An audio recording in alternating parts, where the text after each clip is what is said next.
Oke, baik. Selanjutnya kita akan masuk pada pembahasan kasus yang kedua untuk analisis. Kali ini yang akan kita analisis adalah sebuah part. Part tersebut berpenampang segi 4 seperti gambar.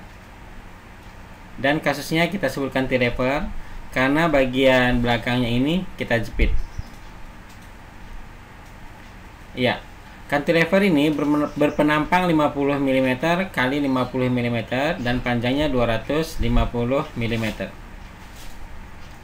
Akan diberikan beban berupa gaya terpusat sebesar 1000 Newton di ujungnya, berarti di sepanjang garis ini sebelah atas. Dan beban akibat berat sendiri ini diabaikan. Material dari part ini adalah aluminium.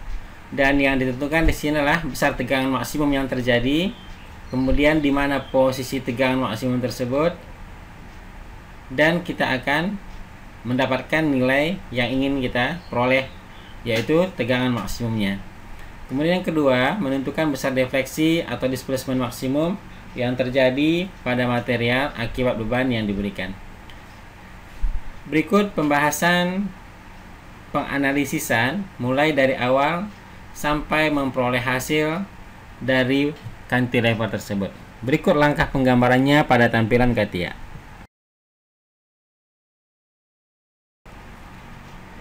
Berikut langkah yang kita lakukan untuk menggambar sebuah part berbentuk balok. Awal sekali kita pilih bidang ZX, kita klik sketch, lalu kita gambar sebuah rectangle dengan perintah center rectangle. Lalu kita berikan ukurannya 50 kali 50.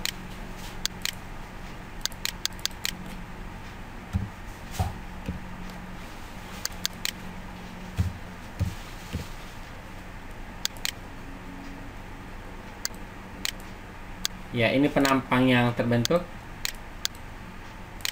Kemudian kita keluar dari tampilan sketcher. Pada tampilan part, kita pilih pad untuk memberi ketebalan. Tebalnya 300.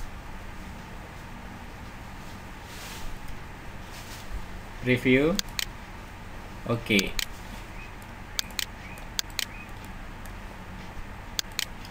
Selanjutnya kita akan memberi material.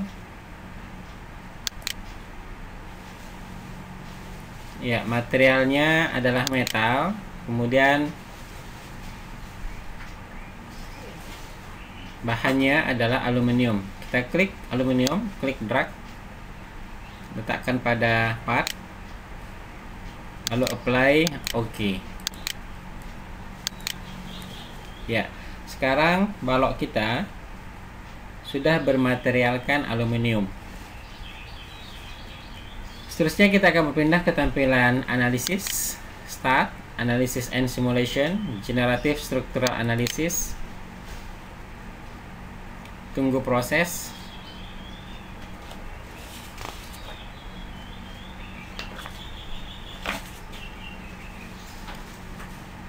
Ya. Setelah ini kita akan memberikan tumpuan berupa cantilever clamp pada penampang ini. Jadi kita klik, dalam kasus kita ini clamp. Ya, atau ini kita okekan dulu. Ya.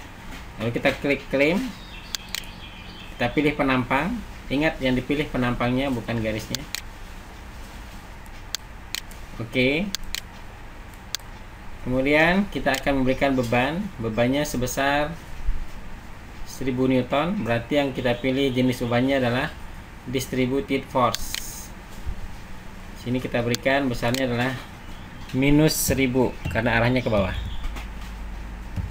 Berarti minus 1000 sekitar 100 kg. Ya, kita klik di garis ini. Ya, lalu di-okekan. Nah, jadi sekarang balok kita sudah diberi tumpuan berupa clamp dan sudah diberi gaya sebesar 1000 Newton. Lalu kita runningkan. Kita compute. Oke. Yes. Ya, ternyata nggak ada masalah, berarti sudah sukses. Maka sekarang tugas kita tinggal mencari atau mendapatkan besar dari tegangan. Kita klik toolbar Von Mises Stress. Ya, seperti ini kondisinya. Dan kalau kita lihat, di sini adalah yang berwarna merah. Dan kalau kita perhatikan lagi angka-angka yang ada di sini, nah, ternyata tegangan yang paling besar terjadi itu nilainya adalah 1,04 kali 10 pangkat 7 Pascal, atau boleh kita tuliskan 10,4 megapascal. Kalau kita ingin mencari di mana titik tersebut atau noda tersebut, maka kita arahkan mouse-nya ke posisi yang kita inginkan. Ya, di sini 9,99. Ya, ini angka-angka yang muncul. Berarti belum ketemu ya. Kita cek bagian bawah. Ya, ternyata berada pada posisi paling bawah seperti ini. Nah, maka tegangan yang paling besar itu berada di titik ini. Ya. Sedangkan di titik yang lain itu lebih kecil. Ya, ini 9,73. Sedangkan di sini adalah 9,8 megapascal ya. Sedangkan di sini adalah 10,4 megapascal. Jadi bisa kita simpulkan bahwasanya tegangan yang terjadi paling besar adalah 1,04 kali 10 pangkat 7 Pascal dan posisinya di titik ini. Ya, kalau kita animasikan, maka animasinya seperti ini. Kita klik animate. Ya, bisa kita lihat degradasi warna akibat menahan beban yang besarnya 1000 Newton.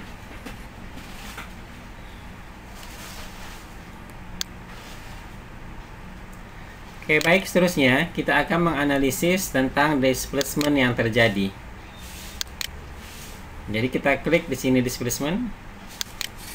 Ya, bisa kita lihat titik-titik perpindahan dari material ini. Di sini besarnya paling besar itu adalah 0,2 mm.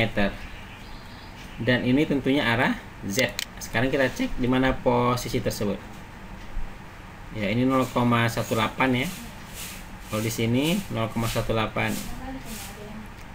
Ya, sama ya di sepanjang ujung. Kita cek bagian atas. 99 ya, 99.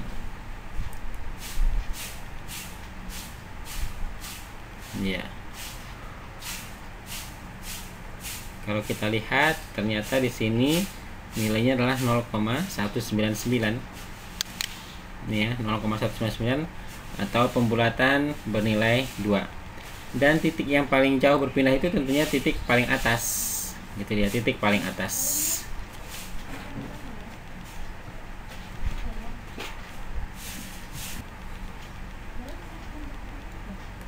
Ya, demikian untuk memperoleh nilai dari displacement yang terjadi. Nah, dari sini kita akan melihat general report. Ya, ini kita Von Miseskan dulu. Ya, kita klik general report. Oke.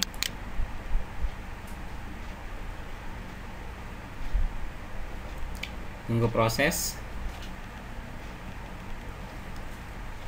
Ya, di sini kita lihat jumlah node yang terbentuk 424, elemennya 1326. Materialnya aluminium. Ini adalah propertiesnya. Modulus Youngnya 7 kali 10 pangkat 10 Pascal. Poisson ratio 0,346. Density 2710 kg per meter pangkat 3. Ya, strength-nya 9,5 kali 10 pangkat 7 megapascal. Nah, jadi kalau kita perhatikan, bandingkan yield strength dengan tegangan yang terjadi di sini, ini kan 10 megapascal ya, 10 megapascal. Sedangkan untuk yield strength-nya ini besarnya adalah 95 megapascal. Ya, kemampuan menahan beban dari material ini 95 megapascal. Sedangkan yang terjadi 10 megapascal. Maka jelas material kita ini masih aman dalam mengcover atau menanggung beban yang besarnya sebesar 1000 Newton. Ya, di sini bisa kita lihat besar reaksi, ya, besar reaksi pada tumpuan. Ya, berarti arah sumbu X besar reaksinya adalah segini. Ya, ini mendekati 0 ya. Nah, kita perhatikan gaya yang terjadi itu besarnya itu 1000 Newton arah Z. Ini kita lihat bisa. Berarti besar reaksi pada arah Z pada cantilever itu adalah 1000 Newton. Sedangkan di sini nilainya ada tapi sangat kecil. 10 pangkat minus 11 ya, sangat kecil sekali. Kemudian di sini akan ada terjadi lagi momen ya. Momen besarnya adalah 300. Ya, sedangkan di sini momennya kecil, di sini pun sangat kecil. Ya, ini reaksi pada tumpuan. Kemudian ini adalah nilai dari von Mises stressnya. Dan tadi kita lihat bahwasanya nilai ini berada di bagian bawah. Disitulah tegangan maksimum paling besar terjadi. Ya, ini kira-kira informasi yang bisa kita tampilkan untuk kasus cantilever, sehingga hasil-hasil yang kita inginkan dapat kita peroleh dengan baik. Dan ternyata bisa kita simpulkan bahwasanya material kita ini masih aman untuk pembebanan yang kita berikan. Demikian untuk pembahasan kasus yang kedua ini.